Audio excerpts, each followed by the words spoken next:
What's going on, everybody? Welcome to another live show that we're doing here at the Touchdown with Doug Smith. And wow, what a game was it? Minnesota Vikings. In this episode, we're going to take and talk about the Minnesota Vikings versus the Miami Dolphins. And wow, this is man, I don't know how you drown a dolphin, but that's what Skull Nation did to us today. And we also did a lot of self-damage as well, too. So I'm going to do a quick breakdown of the game. I'll have some ending thoughts, and then even we'll talk about some other NFL games, and then I got some other live shows. Tonight, we got a live show, Philadelphia Eagles versus the Dallas Cowboys. That's going down tonight as well, too. Also, before we talk about the Minnesota Vikings versus the Miami Dolphins, and I'm a Dolphins fan, so it hurts me extra for this one. I want to take and ask everybody, go ahead and hit that subscribe button. That takes and helps the channel to take and grow. But, man, what a game. I got a comment here by Dolphins choked. Man, I agree. Speaking of choking, let's go ahead. Let's get into it. So, now my thoughts before this game, I knew Miami was going to lose. I knew that we had a banged-up O-line. I know that it's with Tyreek Hill day by day. There's a lot of key players that just day by day for us, right? And the frustrating thing with this Dolphins team is that our O-line it's decent at best when everybody's healthy. It's decent at best when everybody's healthy. Our defense, when people, even if we're missing like 3 or 4 people, we're going to come to play. And we actually did that today. We gave up, when you have the defense constantly, you go 3 and out, 3 and out, 3 and out, you have the defense constantly out there, man, that's going to come back to bite you in the butt, man. But let's go. I'm going to go ahead and pull up some of my notes I have here on my phone. So, messy game. Skylar Thompson gets a hand injury. It looks like it was his thumb. And Dolphins games taken and coming into this game, Dolphins fans, coming into this game were very like, hey, what do we have in Skylar? We saw preseason, and take that for what you will. It's preseason. What are we going to get? So there was even an excitement in me today. I want to see what is there, because what if Tua don't work out, right? I'm a Tua fan, not a Tua hater at all, right? But I'm a Fins fan first. You understand? So just very, very, very frustrating. Got Triple Exhaust says, weird week. All the good teams lost right now. Just hoping my Chiefs win this game. Hey, Triple Exhaust, I'm actually going to do a live show here in a bit as soon as the game's over for the Chiefs versus Bills game. It's going to be a freaking crazy game, man. So very, very excited for that one for sure, man. But and Chiefs, they're looking like they could win it all this year, man. They're the big between them and the Bills. You know what I mean? Though we're seeing the AFC Championship before us today, right? But I'll say this, man. Teddy Bridgewater comes in the game, and I'm like, okay, all right, Teddy B, let's see what you got. Now, for those who haven't watched Teddy Bridgewater throughout his career, he is a pocket quarterback who can run. He's always been kind of throw first, kind of thing. And the game plan, even with him, like there's been times where he could take and scramble for another 7 yards, man. And I almost wish that he was run first because, like, as soon as he says hike, he was in shotgun a lot of the times, man. He could have did a rollout or something, man. I mean, it was just a brutal day. I mean, 6 sacks on the Miami Dolphins. Dude, Hunter was in the backfield all day attacking the Dolphins, man. That being said, there was that injury.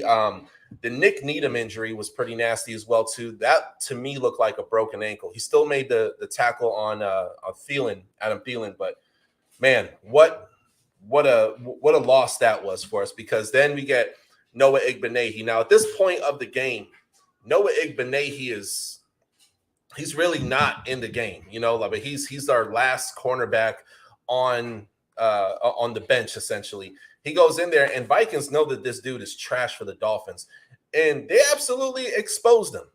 They absolutely exposed Noah Igbeneghu. And rightfully so. He's just not that good of a cornerback. He had a few good plays, I think, during this game, but he's not that great. He really is not that great. Anywho, let's talk about the game a little bit more in depth. Obviously, later in the game, we all know Jalen Waddle got banged up. We'll touch on that here in a moment. Very messy game. Minnesota Vikings D-line is not only just a top 5 D-line, they are all that in a bag of chips. This D-line is amazing. They're a very, very good defense. Offensively, they're amazing as well too, but it's Kirk Cousins. Kirk Cousins doesn't always come through. He's very up, down, up, down. That's kind of how it's been his whole career. I'm pleased what Miami did defensively. Like our D line was really playing up to par this whole game. I mean, they were sacking Kirk Cousins. Jalen Phillips was getting some. Landon Roberts was getting some. I mean, people were getting sacks. They were getting stops in the backfield up until that massive run that Dalvin Cook took and had it in the fourth quarter against Miami. I think it was their second to last drive. I mean, Miami stopped them. They stopped them, man. And it turned into a pass only. And I had hope even at one point that we could possibly, the optimist in me was like, hey, Miami could possibly win this game. And that did not happen. There were other opportunities to win this game. Jason Sanders, statistically, he is one of the worst kickers in the whole NFL. He is absolutely terrible. He is not a good kicker at all. I mean, his season high going into, was it week 6, I believe it is a 49-yard field goal. He's missed multiple 50-yard field goals. He's terrible, and we're stuck with him for the rest of the year. Unless we can take and cut him and pick up a free agent, and I'd rather us do that. I could be optimistic towards that. I'm not optimistic towards Jason Sanders, man. He's absolutely garbage. He was missing field goals even in the preseason. I saw him warming up in front row in the Miami Dolphins versus Raiders game, the preseason, and he was missing them. I saw it in person, man. I'm not impressed. But anywho, as we wrap up the episode, man, Vikings, hey, congratulations, man. You guys won. You beat the Dolphins fair and square. Dolphins, their penalties got the best of them. Drop passes got the best of them. Injuries happen. And I'm pretty disappointed in head coach Mike McDaniel. Like I am just not impressed with it was great the first 3 weeks when we're winning, but this is where we see what coaches are really made of. You know, at least Coach Brian Flores showed some fire. He would get pissed off. You know what I mean? Like people would get their ass chewed out. Dolphins, I mean, they really only played one quarter of football, and that was the fourth quarter. And they got to stop putting themselves into these positions where, you know, it's fourth quarter football. Stop putting yourself in these positions. You know, don't wait until the end of the game for some, you know, like what we saw in the Ravens game, the touchdown at the end of the game. Don't wait until the end. You know what I mean? So I don't know, man. I'm pretty frustrated right now, man. But Minnesota Vikings, bro, they're gonna make a run in the playoffs and they're gonna win this division. I never think I'd see a world where, man, the Vikings win the division, and at this point, you know, here we're our third through the season, and the Jets beat the Packers today. Jets are now 4-2. My mind is, wow, what the heck's going on here, right? Miami still has a lot of good football left. Tua Tagovailoa is expected to be back next week, but man, Minnesota Vikings, they came, they saw, they conquered, they stomped a mud hole out of us. They beat the brakes out of us. Our D-line was doing great things. Guess what? They also have one of the best D-lines in the whole NFL. And with the suspect O-line, even if you put our left tackle, Armstead in, it's not going to make that much of a difference. You know, he can't be the right tackle at the same time. Greg Little was getting, all game. He was getting pushed around, tossed around. I mean, it was just a really, really bad game, man. So, but that right tackle that they took and they brought in, he was like a free agent recently, he was on the practice squad. I really like how he played for Miami. He did extremely, extremely well. But here are my closing remarks, and then I'm going to go ahead and finish up the episode. Miami's defense, even when mildly healthy, was really good. Just really outstanding. Our O-line, I wish I could say the same. Miami's offense is so bad. Not the receivers, not our running backs. Quarterback plays okay, but our O-line. And I hate to say this, y'all. I'm happy that, we got Armstead, but, man, there were other O-linemen that we could have been a lot more aggressive. And with the cap room that we had, we can't be in win now and have holes like that in our offense. And it took in his show today, and it caught up, and we got embarrassed today because of it, right? Teddy Bridgewater, besides that interception, did not play bad football today. He made some very clutch throws for us, but it's tough to say, like, hey, man, is Teddy our guy while Tua's out? Is Skyler the guy for the long run just in case Tua don't work out? It's tough to take and say when you have no O-line. They're even scared to run the ball. I get excited when the Dolphins get a 3 or 4 yard run. That should not be a thing. So, but again, Minnesota's defense came to play, so this isn't the takeaway from them. they're also that good defensively as well. Like as I mentioned before, I'm not impressed with head coach Mike McDaniel. We did lose a few games, and I don't like how we've lost them. This is a game that just showed absolutely an undisciplined Miami Dolphins. This is a game that showed like, man, maybe it's not good to have a super nice guy as a coach. I don't know. It's still early on. Like, how is he going to respond to this? I'm going to hold off on my opinions on Mike McDaniel for now, but not impressed at all. Great play caller, but how are you going to take and organize these men to get them mentally ready? He didn't even do that during halftime. I'm used to a Dolphins, like back last year when we had head coach Brian Flores, you know, he would rally the troops and they would go out there and do their thing. And I'm not really seeing that from head coach Mike McDaniel. I'm just not impressed, man. So no urgency at all, other than the fourth quarter. Got to stop playing fourth quarter ball for the Miami Dolphins. I really wanted Skylar Thompson back out there, but we could have won that game with Teddy Bridgewater, man. It's just Jalen Waddle fumbled at the end, you know, and he's been having drop passes lately, man. So Valen, what's good, bro? Said you love this game. Hey, man, your Minnesota Vikings did their thing, bro. Minnesota Vikings. I'm a Dolphins fan. Your Vikings did their thing.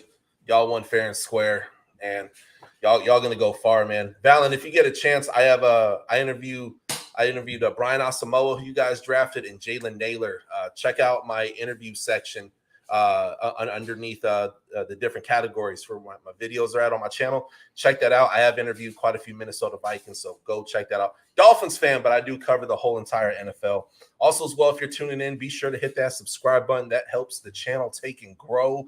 And if you're just now taking and tuning in, I'm talking about how the Dolphins lost the game for themselves, and then also Minnesota Vikings are just that good. They're just that good. You know, Kirk Cousins, I think the worst part of that team is Kirk Cousins. And not saying he's a bad quarterback. It's just he tends to let them down in big moments. But he made the plays that mattered today, and hey, he took and beat us. As I close out the episode, man, let's pull up some of these final scores. I just want to take and talk about this, and then we'll go ahead and we'll close out. Be sure to hit that subscribe button as well, too, just as a reminder. So I took and I saw here today that the Jets, yes, that's right, folks, the New York Jets took and beat the Green Bay Packers. They beat them, and it wasn't even a close game. They beat the crap out of them, man. They won 27-10. Now, I knew the Packers were going to have some hiccups this year, man. But they beat the dog piss out of them. The next upset also comes in Atlanta. The Atlanta Falcons beat the San Francisco 49ers, who I have potentially winning the whole Super Bowl. Like, we could see the Minnesota Vikings versus the 49ers for an NFC championship. But Atlanta, I've said this before, I'll say it again, they are a scrappy team. I don't care who you are, that they're going to upset. And I've said this on past episodes. I'm on record for saying this. Atlanta is a scrappy team. Then, of course, you guys already know Washington wins 12-7 in a very boring game. And then we have the New England Patriots. The game's actually just now ending. They won 38. Looks like they're going to win 38-15 versus the Cleveland Browns. So New England is still staying competitive. New England's not even the best team, man. But when you have a disciplined team, which the Dolphins are not, you know, Dolphins should have won today for sure, but it just, hey man, it did not happen. And then right now we have the Carolina Panthers versus the Rams. We have the Cardinals versus Seattle, Buffalo versus KC. I should be doing a live show for that, but I know tonight for sure I'll be doing a live show for Dallas Cowboys versus Philadelphia Eagles. So you guys go ahead, be sure to go ahead and check that out. In the meantime, man, I'm gonna go ahead and close out. Go ahead and hit that subscribe button. That takes and helps the channel to grow. Thank you guys all so much. Also, as well, we just hit 500,000 views on the Touchdown with Doug Smith. Total episodes, highlights, everything, man. So, in doing this for 2.5 years, it's a major accomplishment.